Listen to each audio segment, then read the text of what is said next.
प्रिय भक्तों नमस्कार। धनतेरस के दिन भगवान धन्वंतरि की पूजा की जाती है।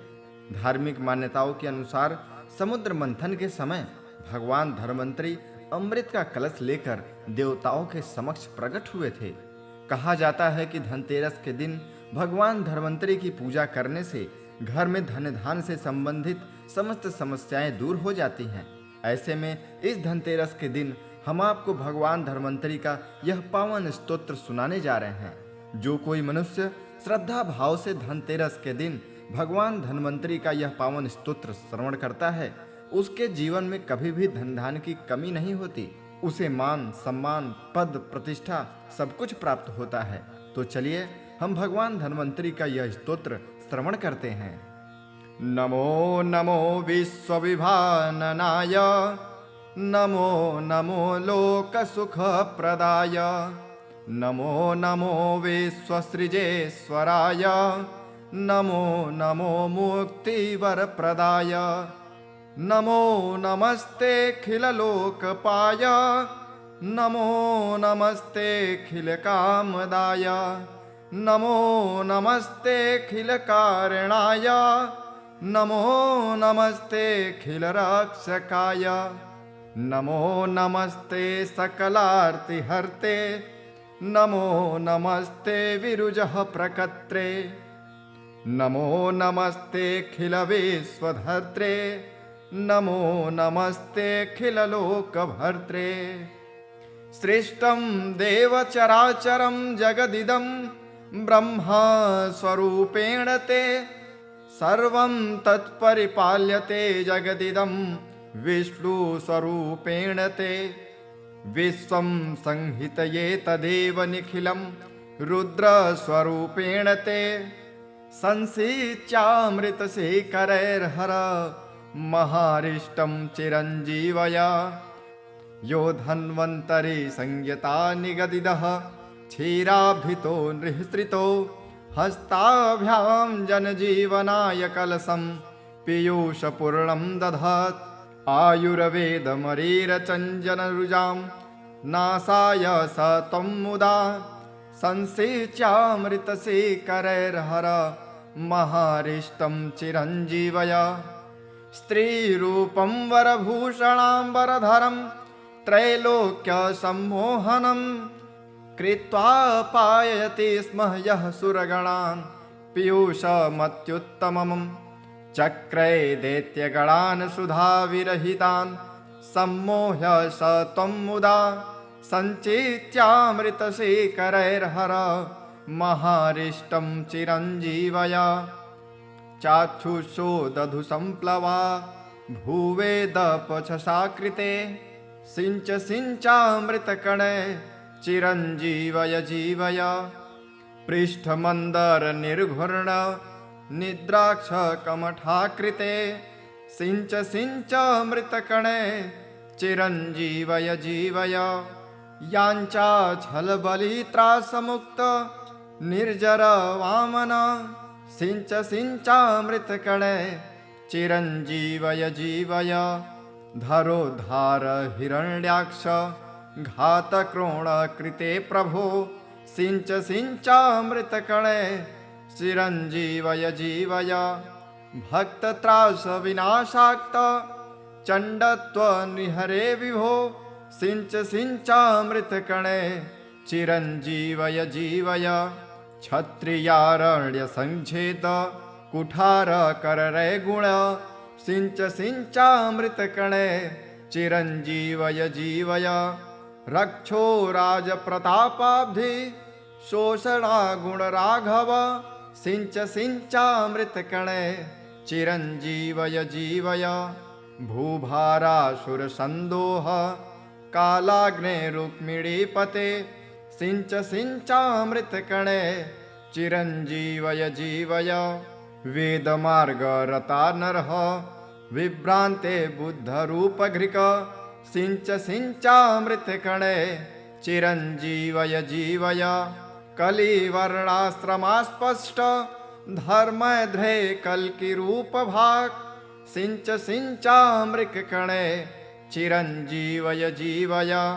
असाध्या कष्ट साध्याये महारोगा भयंकरा छिन्धितानाशु चक्रेण चिरंजीवय जीवय अल्पमृत्युं चापमृत्युं महोत्पातानुपद्रवान् भिन्धि भिन्धि गदाधाते चिरंजीवय जीवय अहं न जाने किमपि त्वदन्य समाश्रयेनाथ पदाम्बुजं ते कुरुस्व तद्यन्मनसीप्सितन्ते सुकर्मणा केन समक्षिमीयाम् त्वमेव तातो जननी त्वमेव त्वमेव नाथश्च त्वमेव बन्धु विद्याधनागारकुलं त्वमेव त्वमेव सर्वं मम देवदेव न मे पराधं प्रविलोकयः प्रभो पराधिसिन्धोश्च दयानिधिस्त्वं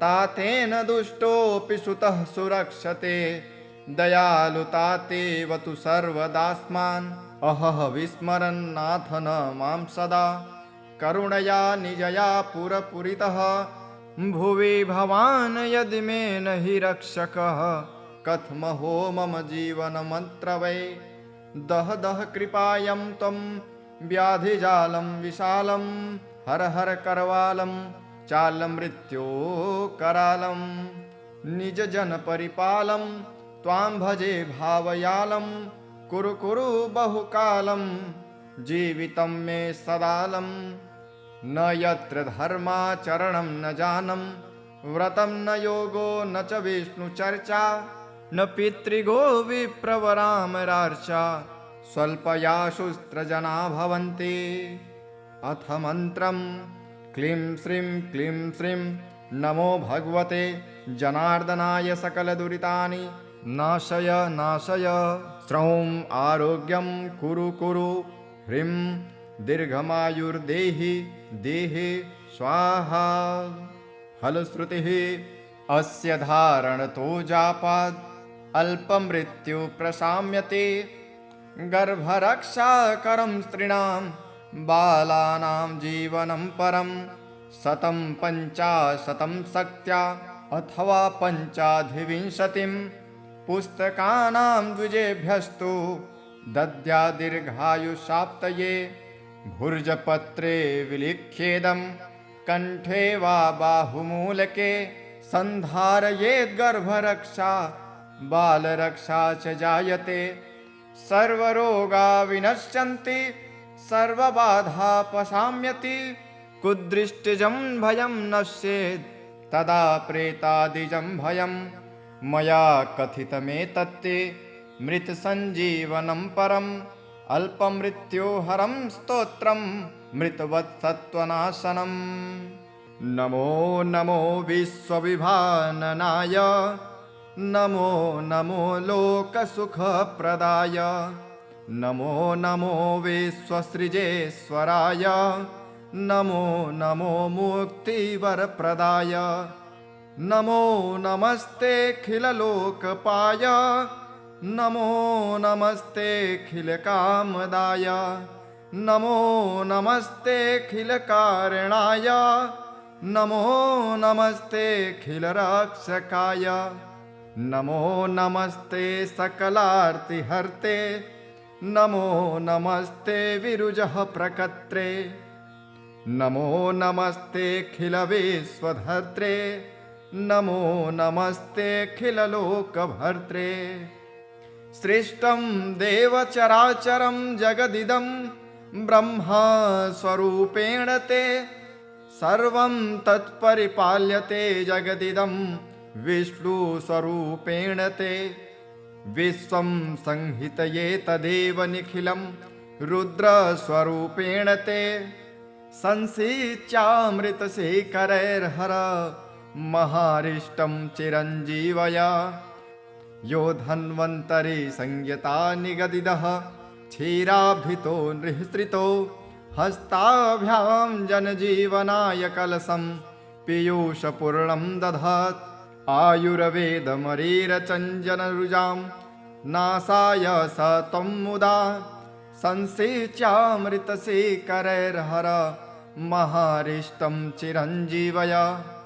स्त्रीरूपं वरभूषणाम्बरधरं त्रैलोक्य सम्मोहनं कृत्वा पाययति स्म यः सुरगणान् पीयूषमत्युत्तमम् चक्रे दैत्यगणान् सुधाविरहितान् सम्मोह्य स त्वं मुदा सञ्चित्यामृतशेखरैर्हर महारिष्टं चिरञ्जीवय चाक्षुषो दधु सम्प्लवा भूवेदपछसाकृते सिञ्च सिञ्चामृतकणे चिरञ्जीवय जीवय पृष्ठमन्दरनिर्घूर्ण निद्राक्षकमठाकृते सिञ्च सिञ्चामृतकणे चिरञ्जीवय जीवय याञ्चाच्छलबलित्रासमुक्त निर्जर वामन सिञ्च सिञ्चामृतकणे चिरञ्जीवय जीवय धरोद्धार हिरण्याक्ष घातक्रोणकृते प्रभो सिञ्च सिञ्चामृतकणे चिरञ्जीवय जीवय भक्तत्रासविनाशाक्त चण्डत्वनिहरे विभो सिञ्च सिञ्चामृतकणे चिरञ्जीवय जीवय क्षत्रियारण्यसङ्क्षेद कुठारकररे गुण सिञ्च सिञ्चामृतकणे चिरञ्जीवय जीवय रक्षो राजप्रतापाब्धि शोषणागुणराघव सिञ्च सिञ्चामृतकणे चिरञ्जीवय जीवय भूभारासुरसन्दोह कालाग्नेरुक्मिणीपते सिञ्च सिञ्चामृतकणे चिरञ्जीवय जीवय वेदमार्गरता नरः विभ्रान्ते बुद्धरूपघृक सिञ्च सिञ्चामृतकणे चिरञ्जीवय जीवय कलिवर्णाश्रमास्पष्ट धर्मध्रे कल्किरूपभाक् सिञ्च सिञ्चामृतकणे चिरञ्जीवय जीवय असाध्या कष्टसाध्याये महारोगा भयङ्करा छिन्धितानाशु चक्रेण चिरञ्जीवय जीवय अल्पमृत्युं चापमृत्युं महोत्पातानुपद्रवान् भिन्धि भिन्धि गदाधाते चिरञ्जीवय जीवय अहं न जाने किमपि त्वदन्य समाश्रयेनाथ पदाम्बुजं ते कुरुस्व तद्यन्मनसीप्सितन्ते सुकर्मणा केन समक्षिमीयां त्वमेव तातो जननी त्वमेव नाथश्च त्वमेव बन्धु विद्याधनागारकुलं त्वमेव सर्वं मम देवदेव न मे पराधं प्रविलोकयः प्रभो पराधिसिन्धोश्च दयानिधिस्तं तातेन दुष्टोऽपि सुतः सुरक्षते दयालुतातेव तु सर्वदास्मान् अहह विस्मरन्नाथ न मां सदा करुणया निजया पुरपुरितः भुवि भवान् यदि मे न हि रक्षकः कथमहो मम जीवनमन्त्र वै दह दह कृपायं त्वं व्याधिजालं विशालं हर हर करवालं चालमृत्यो करालं निजजनपरिपालं त्वां भजे भावयालं कुरु कुरु बहुकालं जीवितं मे सदालं न यत्र धर्माचरणं न जानम व्रतं न योगो न च विष्णुचर्चा न पितृगो विप्रवरामरार्चा स्वल्पयाशुस्त्रजना भवन्ति अथ मन्त्रं क्लीं श्रीं नमो भगवते जनार्दनाय सकलदुरितानि नाशय श्रौं आरोग्यं कुरु ह्रीं दीर्घमायुर्देहि देहे स्वाहा फलश्रुतिः अस्य धारणतो जापाद् अल्पमृत्यु प्रशाम्यते गर्भरक्षाकरं स्त्रीणां बालानां जीवनं परं 150 शक्त्या अथवा 25 पुस्तकानां द्विजेभ्यस्तु दद्यादीर्घायुषाप्तये भुर्जपत्रे विलिख्येदं कंठे वा बाहुमूलके संधारयेद् गर्भरक्षा बालरक्षा च जायते। सर्वरोगा विनश्यन्ति सर्वबाधापशाम्यति। कुदृष्टिजं भयं नश्येत् तदा प्रेतादिजं भयम्। मया कथितमेतत्ते मृतसञ्जीवनं परम्। अल्पमृत्योहरं स्तोत्रं मृतवत्सत्त्वनाशनम्। नमो नमो विश्वविभाननाय नमो नमो लोकसुखप्रदाय। नमो नमो विश्वसृजेश्वराय नमो नमो मुक्तिवरप्रदाय। नमो नमस्तेऽखिललोकपाय नमो नमस्तेऽखिलकामदाय। नमो नमस्तेऽखिलकारणाय नमो नमस्तेऽखिलरक्षकाय। नमो नमस्ते सकलार्तिहर्ते नमो नमस्ते विरुजः प्रकर्त्रे। नमो नमस्तेऽखिलविश्वधर्त्रे नमो नमस्तेऽखिललोकभर्त्रे। सृष्टं देवचराचरं जगदिदं ब्रह्मस्वरूपेण ते। सर्वं तत्परिपाल्यते जगदिदं विष्णुस्वरूपेण ते। विश्वं संहितये तदेव निखिलं रुद्रस्वरूपेण ते। संसिच्यामृतशेखरैर्हर महारिष्टं चिरञ्जीवय। यो धन्वन्तरि संयता निगदितः क्षीराभितो नृहृतो। हस्ताभ्यां जनजीवनाय कलशं पीयूषपूर्णं दधात्। आयुर्वेदमरीरचञ्जनरुजां नासाय स त्वं मुदा। संसेच्यामृतशेखरैर्हर महारिष्टं चिरञ्जीवय। स्त्रीरूपं वरभूषणाम्बरधरं त्रैलोक्यसम्मोहनं कृत्वा पाययति स्म यः सुरगणान् पीयूषमत्युत्तमम्। चक्रे दैत्यगणान् सुधाविरहितान् सम्मोह्य स त्वं मुदा। सञ्चेत्यामृतशेखरैर्हर महारिष्टं चिरञ्जीवय। चाक्षुषो दधु सम्प्लवा भूवेदपचसाकृते। सिञ्च सिञ्चामृतकणे चिरञ्जीवय जीवय। पृष्ठमन्दरनिर्घूर्ण निद्राक्षकमठाकृते। सिञ्च सिञ्चामृतकणे चिरञ्जीवय जीवय। याञ्चाच्छलबलित्रासमुक्त निर्जर वामन। सिञ्च सिञ्चामृतकणे चिरञ्जीवय जीवय। धरोद्धार हिरण्याक्ष घातक्रोणकृते प्रभो। सिञ्च सिञ्चामृतकणे चिरञ्जीवय जीवय। भक्तत्रासविनाशाक्त चण्डत्वनिहरे विभो। सिञ्च सिञ्चामृतकणे चिरञ्जीवय जीवय। क्षत्रियारण्यसङ्छेद कुठारकररे गुण। सिञ्च सिञ्चामृतकणे चिरञ्जीवय जीवय। रक्षो राजप्रतापाब्धि शोषणागुणराघव। सिञ्च सिञ्चामृतकणे चिरञ्जीवय जीवय। भूभारासुरसन्दोह कालाग्ने रुक्मिणीपते। सिञ्च सिञ्चामृतकणे चिरञ्जीवय जीवय। वेदमार्गरता नरः विभ्रान्ते बुद्धरूपघृक। सिञ्च सिञ्चामृतकणे चिरञ्जीवय जीवय। कलिवर्णाश्रमास्पष्ट धर्मध्रे कल्किरूपभाक्। सिञ्च सिञ्चामृतकणे चिरञ्जीवय जीवय। असाध्या कष्टसाध्याये महारोगा भयङ्करा।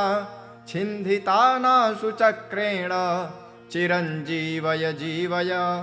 अल्पमृत्युं चापमृत्युं महोत्पातानुपद्रवान्। भिन्धि भिन्धि गदाधाते चिरञ्जीवय जीवय। अहं न जाने किमपि त्वदन्य समाश्रयेनाथ पदाम्बुजं ते कुरुष्व तद्यन्मनसीप्सितं ते सुकर्मणा केन समक्षिमीयाम् त्वमेव तातो जननी त्वमेव नाथश्च त्वमेव बन्धु विद्याधनागारकुलं त्वमेव सर्वं मम देवदेव न मे पराधं प्रविलोकयः प्रभो पराधिसिन्धोश्च दयानिधिस्त्वं तातेन दुष्टोऽपि सुतः सुरक्षते दयालुतातेव तु सर्वदास्मान् अहः विस्मरन्नाथ न मां सदा करुणया निजया पुरपुरितः भुवि भवान् यदि मे न हि रक्षकः कथमहो मम जीवनमत्र वै दह दह कृपायं त्वं व्याधिजालं विशालं हर हर करवालं चालमृत्यो करालं निजजनपरिपालं त्वां भजे भावयालं कुरु कुरु बहुकालं जीवितं मे सदालं न यत्र धर्माचरणं न जानं व्रतं न योगो न च विष्णुचर्चा न पितृगो विप्रवरामरार्चा स्वल्पयाशुस्त्रजना भवन्ति अथ मन्त्रं क्लीं श्रीं नमो भगवते जनार्दनाय सकलदुरितानि नाशय श्रौं आरोग्यं कुरु ह्रीं दीर्घमायुर्देहि देहे स्वाहा फलश्रुतिः अस्य धारणतो जापाद् अल्पमृत्यु प्रशाम्यते गर्भरक्षाकरं स्त्रीणां बालानां जीवनं परं 150 शक्त्या अथवा 25 पुस्तकानां द्विजेभ्यस्तु दद्या दीर्घायुषाप्तये भुर्जपत्रे विलिख्येदं कंठे वा बाहुमूलके सन्धारयेद्गर्भरक्षा बालरक्षा च जायते सर्वरोगा विनश्यन्ति सर्वबाधापशाम्यति कुदृष्टिजं भयं नश्येत् तदा प्रेतादिजं भयं मया कथितमेतत्ते मृतसञ्जीवनं परम् अल्पमृत्योहरं स्तोत्रं मृतवत्सत्त्वनाशनम् नमो नमो विश्वविभाननाय नमो नमो लोकसुखप्रदाय नमो नमो विश्वसृजेश्वराय नमो नमो मुक्तिवरप्रदाय नमो नमस्तेऽखिललोकपाय नमो नमस्तेऽखिलकामदाय नमो नमस्तेऽखिलकारणाय नमो नमस्तेऽखिलरक्षकाय नमो नमस्ते सकलार्तिहर्ते नमो नमस्ते विरुजः प्रकर्त्रे नमो नमस्तेऽखिलविश्वधर्त्रे नमो नमस्तेऽखिललोकभर्त्रे सृष्टं देवचराचरं जगदिदं ब्रह्मस्वरूपेण ते सर्वं तत्परिपाल्यते जगदिदं विष्णुस्वरूपेण ते विश्वं संहितये तदेव निखिलं रुद्रस्वरूपेण ते संसिच्यामृतशेखरैर्हर महारिष्टं चिरञ्जीवया यो धन्वन्तरि संयता निगदिदः क्षीराभितो नृहृतो हस्ताभ्यां जनजीवनाय कलशं पीयूषपूर्णं दधात् आयुर्वेदमरीरचञ्जनरुजां नासाय स त्वं मुदा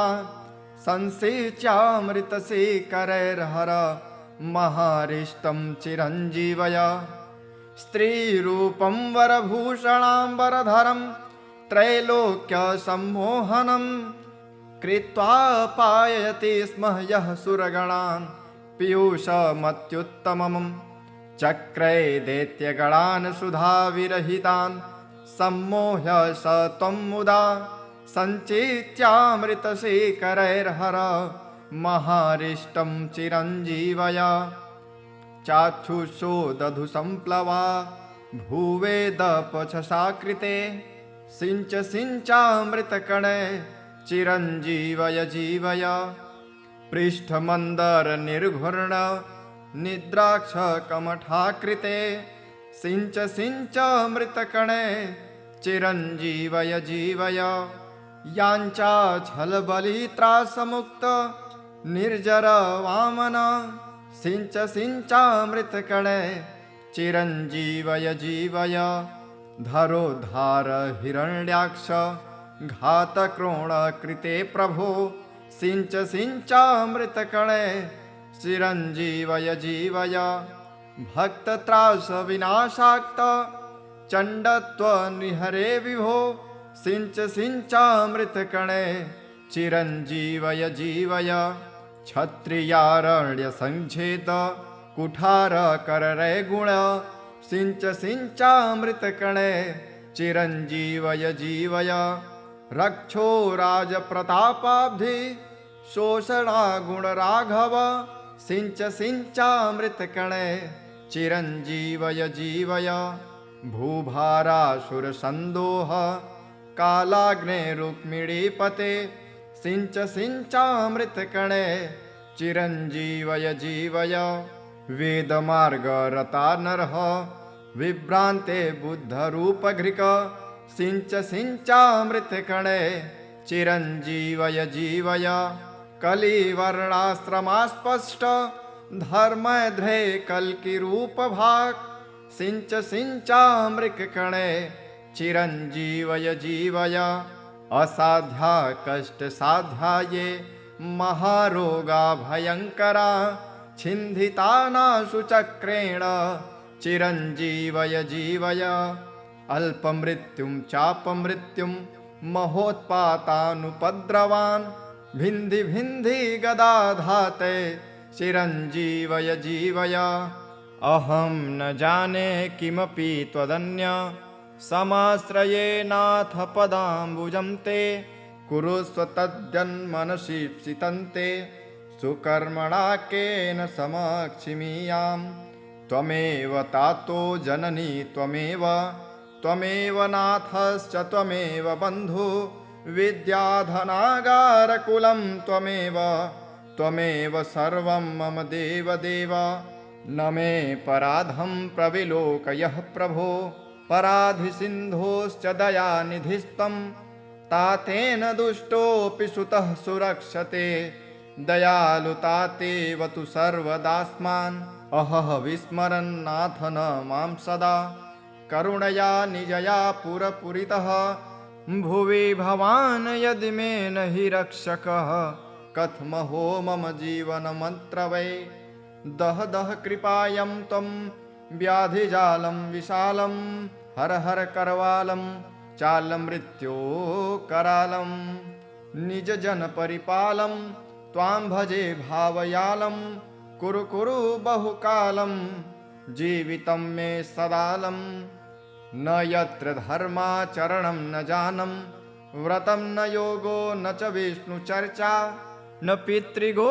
विप्रवरामरार्चा स्वल्पयाशुस्त्रजना भवन्ति अथ मन्त्रं क्लीं श्रीं नमो भगवते जनार्दनाय सकलदुरितानि नाशय श्रौं आरोग्यं कुरु ह्रीं दीर्घमायुर्देहि देहे स्वाहा फलश्रुतिः अस्य धारणतो जापाद् अल्पमृत्यु प्रशाम्यते गर्भरक्षाकरं स्त्रीणां बालानां जीवनं परं 150 शक्त्या अथवा 25 पुस्तकानां द्विजेभ्यस्तु दद्या दीर्घायुषाप्तये भुर्जपत्रे विलिख्येदं कंठे वा बाहुमूलके सन्धारयेद्गर्भरक्षा बालरक्षा च जायते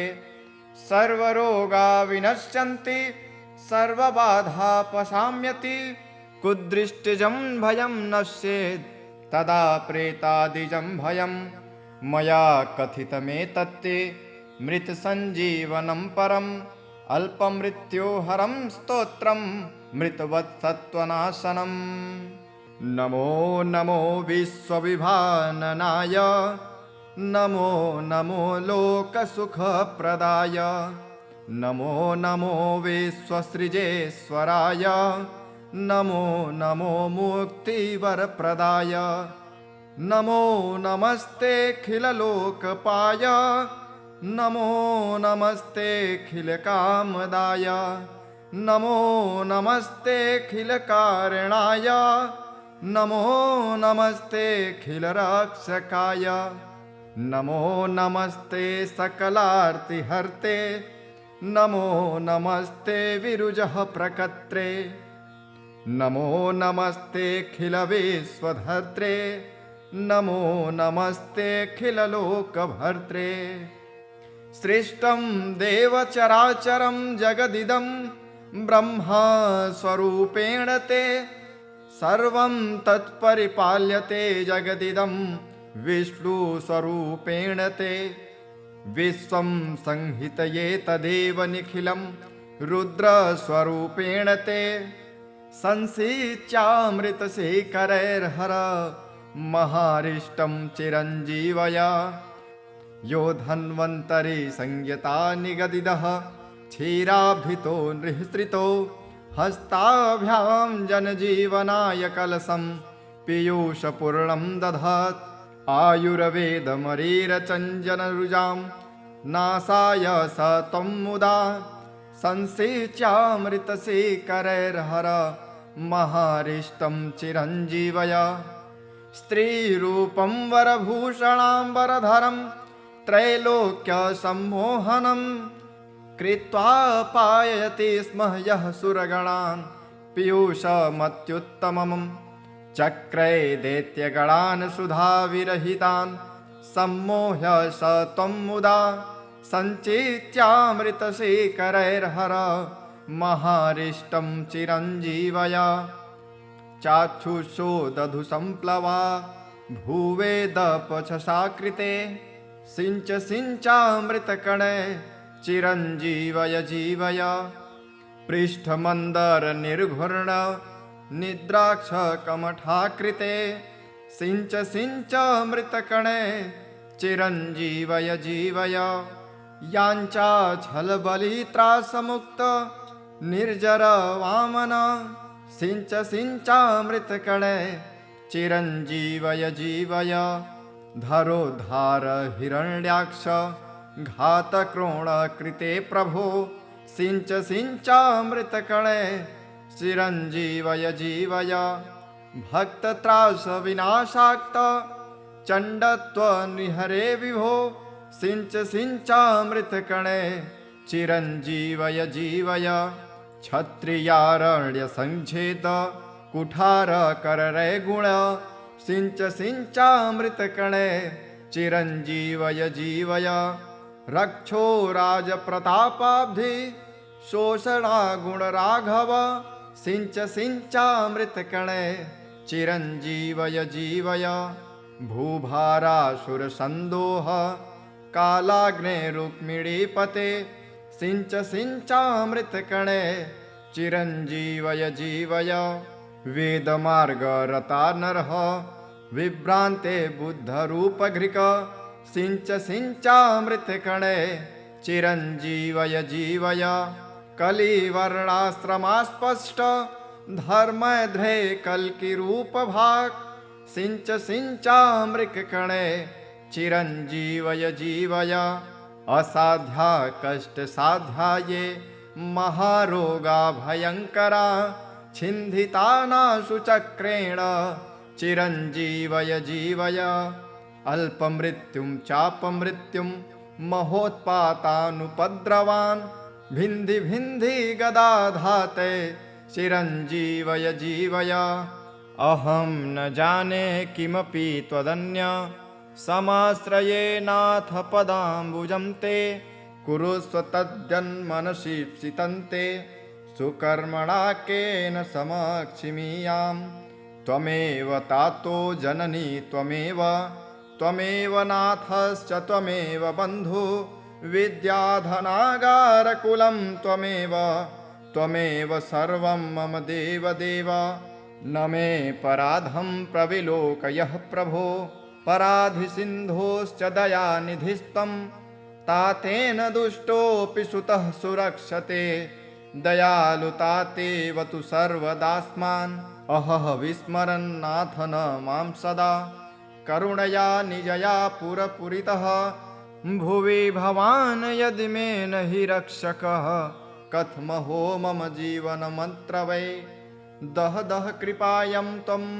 व्याधिजालं विशालं हर हर करवालं चालमृत्यो करालं निजजनपरिपालं त्वां भजे भावयालं कुरु कुरु बहुकालं जीवितं मे सदालं न यत्र धर्माचरणं न जानम व्रतं न योगो न च विष्णुचर्चा न पितृगो विप्रवरामरार्चा स्वल्पयाशुस्त्रजना भवन्ति अथ मन्त्रं क्लीं श्रीं नमो भगवते जनार्दनाय सकलदुरितानि नाशय नाशय श्रौं आरोग्यं कुरु कुरु ह्रीं दीर्घमायुर्देहि देहि स्वाहा फलश्रुतिः अस्य धारणतो जापाद् अल्पमृत्यु प्रशाम्यते गर्भरक्षाकरं स्त्रीणां बालानां जीवनं परं 150 शक्त्या अथवा 25 पुस्तकानां द्विजेभ्यस्तु दद्या दीर्घायुषाप्तये भुर्जपत्रे विलिख्येदं कंठे वा बाहुमूलके सन्धारयेद्गर्भरक्षा बालरक्षा च जायते सर्वरोगा विनश्यन्ति सर्वबाधा पशाम्यति कुदृष्टिजं भयं नश्येत् तदा प्रेतादिजं भयं मया कथितमेतत्ते मृतसञ्जीवनं परम् अल्पमृत्योहरं स्तोत्रं मृतवत्सत्त्वनाशनम् नमो नमो विश्वविभाननाय नमो नमो लोकसुखप्रदाय नमो नमो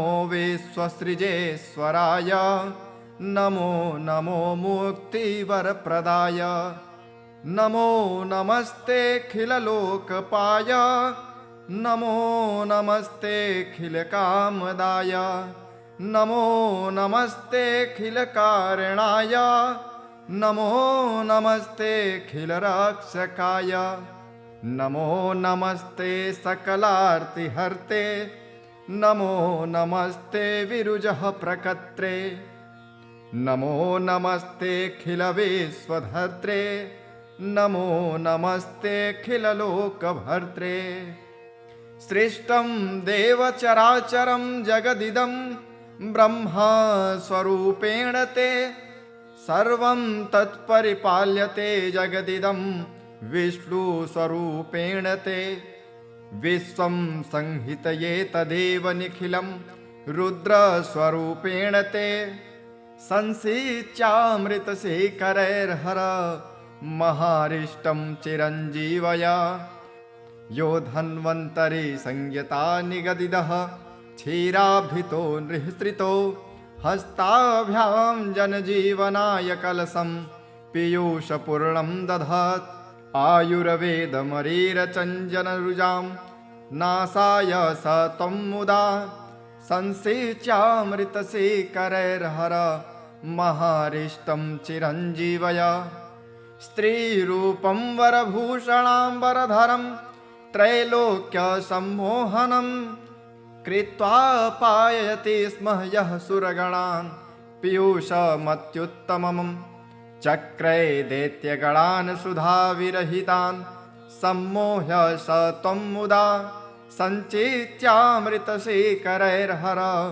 महारिष्टं चिरञ्जीवय चाक्षुषो दधु सम्प्लवा भूवेदपचसाकृते सिञ्च सिञ्चामृतकणे चिरञ्जीवय जीवय पृष्ठमन्दर निर्घूर्ण निद्राक्षकमठाकृते सिञ्च सिञ्च मृतकणे चिरञ्जीवय जीवय याञ्चाच्छलबलित्रासमुक्त निर्जर वामन सिञ्च सिञ्चामृतकणे चिरञ्जीवय जीवय धरोद्धार हिरण्याक्ष घातक्रोणकृते प्रभो सिञ्च सिञ्चामृतकणे चिरञ्जीवय जीवय भक्तत्रासविनाशाक्त चण्डत्वनिहरे विभो सिञ्च सिञ्चामृतकणे चिरञ्जीवय जीवय क्षत्रियारण्यसङ्छेद कुठारकररे गुण सिञ्च सिञ्चामृतकणे चिरञ्जीवय जीवय रक्षो राजप्रतापाब्धि शोषणागुणराघव सिञ्च सिञ्चामृतकणे चिरञ्जीवय जीवय भूभारासुरसन्दोह कालाग्ने रुक्मिणीपते सिञ्च सिञ्चामृतकणे चिरञ्जीवय जीवय वेदमार्गरता नरः विभ्रान्ते बुद्धरूपघृक सिञ्च सिञ्चामृतकणे चिरञ्जीवय जीवय कलिवर्णाश्रमास्पष्ट धर्मध्रे कल्किरूपभाक् सिञ्च सिञ्चामृतकणे चिरञ्जीवय जीवय असाध्या कष्टसाध्याये महारोगा भयङ्करा छिन्धितानाशु चक्रेण चिरञ्जीवय जीवय अल्पमृत्युं चापमृत्युं महोत्पातानुपद्रवान् भिन्धि भिन्धि गदाधाते चिरञ्जीवय जीवय अहं न जाने किमपि त्वदन्य समाश्रये नाथ पदाम्बुजं ते कुरुस्व तद्यन्मनसीप्सितं ते सुकर्मणा केन समक्षिमीयां त्वमेव तातो जननी त्वमेव नाथश्च त्वमेव बन्धु विद्याधनागारकुलं त्वमेव सर्वं मम देवदेव न मे पराधं प्रविलोकयः प्रभो पराधिसिन्धोश्च दयानिधिस्तं तातेन दुष्टोऽपि सुतः सुरक्षते दयालुतातेव तु सर्वदास्मान् अहः विस्मरन्नाथ न मां सदा करुणया निजया पुरपुरितः भुवि भवान् यदि मे न हि रक्षकः कथमहो मम जीवनमत्र वै दह दह कृपायं त्वं व्याधिजालं विशालं हर हर करवालं चालमृत्यो करालं निजजनपरिपालं त्वां भजे भावयालं कुरु कुरु बहुकालं जीवितं मे सदालं न यत्र धर्माचरणं न जानम व्रतं न योगो न च विष्णुचर्चा न पितृगो विप्रवरामरार्चा स्वल्पयाशुस्त्रजना भवन्ति अथ मन्त्रं क्लीं श्रीं नमो भगवते जनार्दनाय सकलदुरितानि नाशय श्रौं आरोग्यं कुरु ह्रीं दीर्घमायुर्देहि देहे स्वाहा फलश्रुतिः अस्य धारणतो जापाद् अल्पमृत्यु प्रशाम्यते गर्भरक्षाकरं स्त्रीणां बालानां जीवनं परं 150 शक्त्या अथवा 25 पुस्तकानां द्विजेभ्यस्तु दद्या दीर्घायुषाप्तये भुर्जपत्रे विलिख्येदं कंठे वा बाहुमूलके संधारयेद् गर्भरक्षा बालरक्षा च जायते सर्वरोगा विनश्यन्ति सर्वबाधापशाम्यति कुदृष्टिजं भयं नश्येत् तदा प्रेतादिजं भयं मया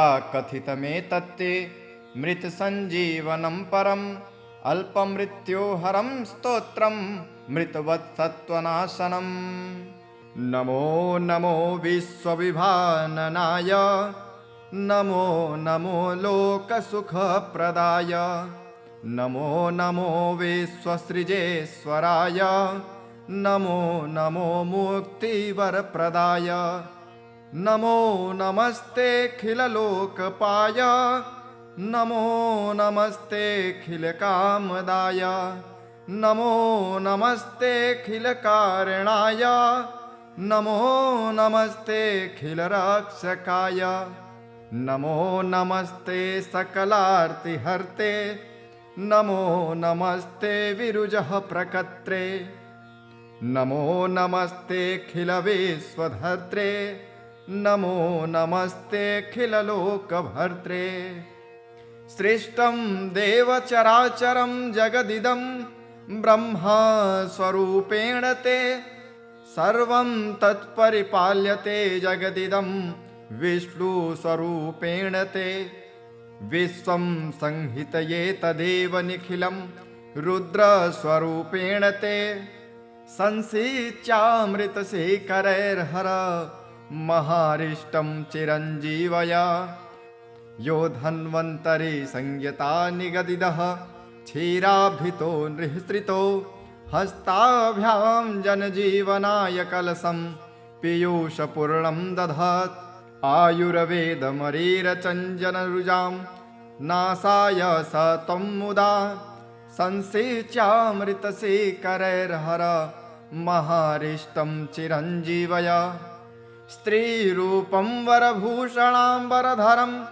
त्रैलोक्यसम्मोहनं कृत्वा पाययति स्म यः सुरगणान् पीयूषमत्युत्तमम् चक्रे दैत्यगणान् सुधाविरहितान् सम्मोह्य स त्वं मुदा सञ्चित्यामृतशेखरैर्हर महारिष्टं चिरञ्जीवय चाक्षुषो दधु सम्प्लवा भूवेदपछसाकृते सिञ्च सिञ्चामृतकणे चिरञ्जीवय जीवय पृष्ठमन्दरनिर्घूर्ण निद्राक्षकमठाकृते सिञ्च सिञ्चामृतकणे चिरञ्जीवय जीवय याञ्चाच्छलबलित्रासमुक्त निर्जर वामन सिञ्च सिञ्चामृतकणे चिरञ्जीवय जीवय धरोद्धार हिरण्याक्ष घातक्रोणकृते प्रभो सिञ्च सिञ्चामृतकणे चिरञ्जीवय जीवय भक्तत्रासविनाशाक्त चण्डत्वनिहरे विभो सिञ्च सिञ्चामृतकणे चिरञ्जीवय जीवय क्षत्रियारण्यसङ्छेद कुठारकररे गुण सिञ्च सिञ्चामृतकणे चिरञ्जीवय जीवय रक्षो राजप्रतापाब्धि शोषणागुणराघव सिञ्च सिञ्चामृतकणे चिरञ्जीवय जीवय भूभारासुरसन्दोह कालाग्नेरुक्मिणीपते सिञ्च सिञ्चामृतकणे चिरञ्जीवय जीवय वेदमार्गरता नरः विभ्रान्ते बुद्धरूपघृक सिञ्च सिञ्चामृतकणे चिरञ्जीवय जीवय कलिवर्णाश्रमास्पष्ट धर्मध्रे कल्किरूपभाक् सिञ्च सिञ्चामृतकणे चिरञ्जीवय जीवय असाध्या कष्टसाध्याये महारोगा भयङ्करा छिन्धितानाशु चक्रेण चिरञ्जीवय जीवय अल्पमृत्युं चापमृत्युं महोत्पातानुपद्रवान् भिन्धि भिन्धि गदाधाते चिरञ्जीवय जीवय अहं न जाने किमपि त्वदन्य समाश्रये नाथ पदाम्बुजं ते कुरुस्व तद्यन्मनसीप्सितं ते सुकर्मणा केन समक्षिमीयाम् त्वमेव तातो जननी त्वमेव नाथश्च त्वमेव बन्धु विद्याधनागारकुलं त्वमेव सर्वं मम देवदेव न मे पराधं प्रविलोकयः प्रभो पराधिसिन्धोश्च दयानिधिस्तं तातेन दुष्टोऽपि सुतः सुरक्षते दयालुतातेव तु सर्वदास्मान् अहह विस्मरन्नाथ न मां सदा करुणया निजया पुरपुरितः भुवि भवान् यदि मे न हि रक्षकः कथमहो मम जीवनमत्र वै दह दह कृपायं त्वं व्याधिजालं विशालं हर हर करवालं चालमृत्यो करालं निजजनपरिपालं त्वां भजे भावयालं कुरु कुरु बहुकालं जीवितं मे सदालं न यत्र धर्माचरणं न जानं व्रतं न योगो न च विष्णुचर्चा न पितृगो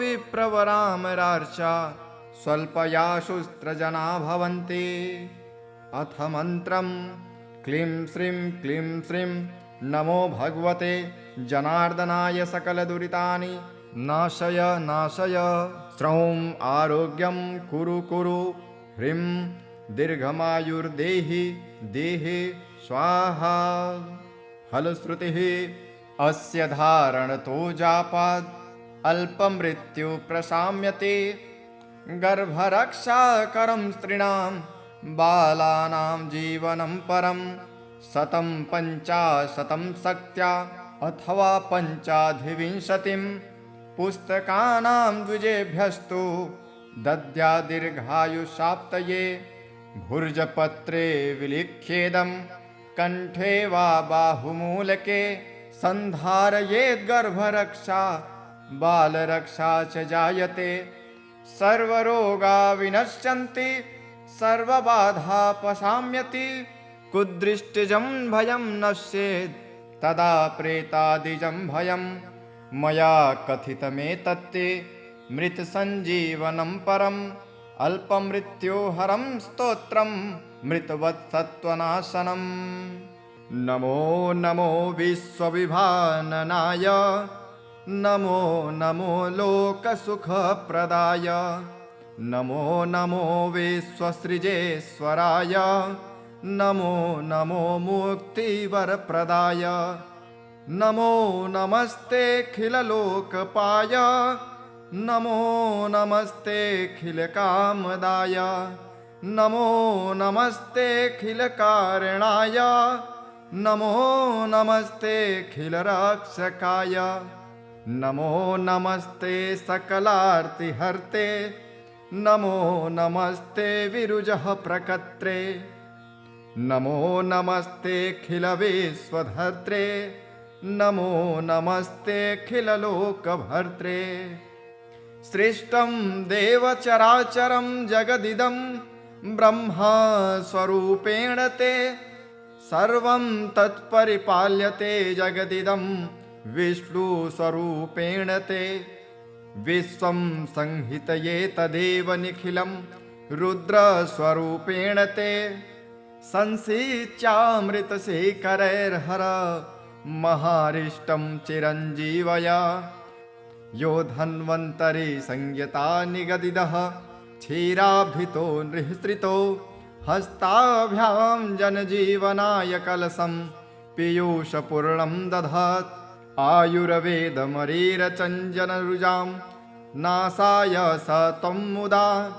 संसेच्यामृतशेखरैर्हर महारिष्टं चिरञ्जीवय स्त्रीरूपं वरभूषणाम्बरधरं त्रैलोक्यसम्मोहनं कृत्वा पाययति स्म यः सुरगणान् पीयूषमत्युत्तमम् चक्रे दैत्यगणान् सुधाविरहितान् सम्मोह्य स त्वं मुदा सञ्चेत्यामृतशेखरैर्हर महारिष्टं चिरञ्जीवय चाक्षुषो दधु सम्प्लवा भूवेदपछसाकृते सिञ्च सिञ्चामृतकणे चिरञ्जीवय जीवय पृष्ठमन्दरनिर्घूर्ण निद्राक्षकमठाकृते सिञ्च सिञ्चामृतकणे चिरञ्जीवय जीवय याञ्चाच्छलबलित्रासमुक्त निर्जर वामन सिञ्च सिञ्चामृतकणे चिरञ्जीवय जीवय धरोद्धार हिरण्याक्ष घातक्रोणकृते प्रभो सिञ्च सिञ्चामृतकणे चिरञ्जीवय जीवय भक्तत्रास विनाशाक्त चण्डत्वनिहरे विभो सिञ्च सिञ्चामृतकणे चिरञ्जीवय जीवय क्षत्रियारण्य संच्छेद कुठार कररे गुण सिञ्च सिञ्चामृतकणे चिरञ्जीवय जीवय रक्षो राजप्रतापाब्धि शोषणा गुण राघव सिञ्च सिञ्चामृतकणे चिरञ्जीवय जीवय भूभारासुरसन्दोह कालाग्ने रुक्मिणीपते सिञ्च सिञ्चामृतकणे चिरञ्जीवय जीवय वेदमार्गरता नरः विभ्रान्ते बुद्धरूपघृक सिञ्च सिञ्चामृतकणे चिरञ्जीवय जीवय कलिवर्णाश्रमास्पष्ट धर्मध्रे कल्किरूपभाक् सिञ्च सिञ्चामृतकणे चिरञ्जीवय जीवय असाध्या कष्टसाध्याये महारोगा भयङ्करा छिन्धितानाशु चक्रेण चिरञ्जीवय जीवय अल्पमृत्युं चापमृत्युं महोत्पातानुपद्रवान् भिन्धि भिन्धि गदाधाते चिरञ्जीवय जीवय अहं न जाने किमपि त्वदन्य समाश्रयेनाथ पदाम्बुजं ते कुरुस्व तद्यन्मनसीप्सितं ते सुकर्मणा केन समक्षिमीयाम् त्वमेव तातो जननी त्वमेव त्वमेव नाथश्च त्वमेव बन्धु विद्याधनागारकुलं त्वमेव त्वमेव सर्वं मम देवदेव न मे पराधं प्रविलोकयः प्रभो पराधिसिन्धोश्च दयानिधिस्त्वं तातेन दुष्टोऽपि सुतः सुरक्षते दयालुतातेव तु सर्वदास्मान् अहः विस्मरन्नाथ न मां सदा करुणया निजया पुरपुरितः भुवि भवान् यदि मे न हि रक्षकः कथमहो मम जीवनमन्त्र वै दह दह कृपायं त्वं व्याधिजालं विशालं हर हर करवालं चालमृत्यो करालं निजजनपरिपालं त्वां भजे भावयालं कुरु कुरु बहुकालं जीवितं मे सदालं न यत्र धर्माचरणं न जानम व्रतं न योगो न च विष्णुचर्चा न पितृगो विप्रवरामरार्चा स्वल्पयाशुस्त्रजना भवन्ति अथ मन्त्रं क्लीं श्रीं नमो भगवते जनार्दनाय सकलदुरितानि नाशय नाशय श्रौं आरोग्यं कुरु कुरु ह्रीं दीर्घमायुर्देहि देहि स्वाहा फलश्रुतिः अस्य धारणतो जापाद् अल्पमृत्यु प्रशाम्यते गर्भरक्षाकरं स्त्रीणां बालानां जीवनं परं 150 शक्त्या अथवा 25 पुस्तकानां द्विजेभ्यस्तु दद्या दीर्घायुषाप्तये भुर्जपत्रे विलिख्येदं कण्ठे वा बाहुमूलके सन्धारयेद्गर्भरक्षा